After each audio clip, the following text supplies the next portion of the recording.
पिथौरागढ़ की धरती पर जन्मा एक ऐसा अरबपति जिसने पूरे एशिया में अपनी पहचान बनाई। टिम्बर किंग ऑफ इंडिया दान सिंह बिष्ट, जिन्हें लोग मालदार नाम से जानते हैं। पहाड़ का वो बेटा जिसका व्यापार जम्मू से लाहौर तक और पठानकोट से वजीराबाद तक फैला था। कहानी शुरू होती है 20वीं सदी की शुरुआत से।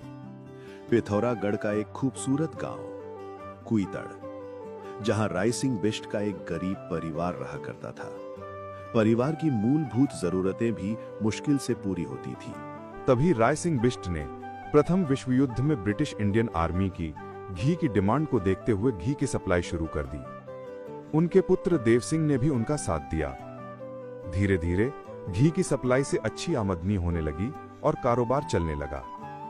अब देव सिंह बिष्ट ने ठेकेदारी का काम भी शुरू कर दिया। ठेकेदारी से उन्होंने क्षेत्र में अपना अच्छा नाम कमा लिया। परिवार संपन्न होने लगा, लेकिन यह परिवार बुलंदियां पर तब पहुंचा जब देव सिंह के पुत्र दान सिंह व्यापार में उतरे। दान सिंह का जन्म 1906 में हुआ। 12 साल की उम्र में उन्होंने पढ़ाई छोड़ दी। इसी बीच वे लकड़ी के व्यापार की बारीकियां सीखने के लिए एक ब्रिटिश व्यापारी के साथ बर्मा चले गए। कुछ समय बाद जब दान सिंह वापस लौटे तो पिता देव सिंह के व्यापारियों से अच्छे संबंधों के चलते उन्होंने अंग्रेजों को बड़ी रकम देकर 22 गांव की हकदारी ले ली। फिर बेरीनाग और चौकड़ी में चाय के बागान बनवाए। उस समय चीन की चाय का स्वाद पूरी दुनिया में मशहूर था, लेकिन देव सिंह बिष्ट ने ऐसी चाय उगाई जो चीन और यूरोप दोनों में छा गई। इसी दौरान अंग्रेजों ने कुमाऊं के जंगलों की कटाई का एक बड़ा टेंडर जारी किया।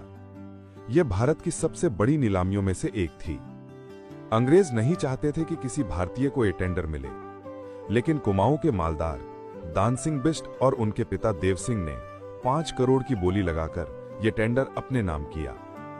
उसके बाद इस परिवार की बुलंदियां आसमान छूने लगी। देव सिंह बिष्ट ने भी पुष्पा मुमी की तरह नदियों के सहारे लकड़ियां काठ गोदाम तक पहुंचाईं और उन्हीं के गोदाम की वजह से उस जगह का नाम पड़ा काठ गोदाम। इस दौर तक दान सिंह बिष्ट को टिम्बर किंग ऑफ इंडिया यानी मालदार कहा जाने लगा।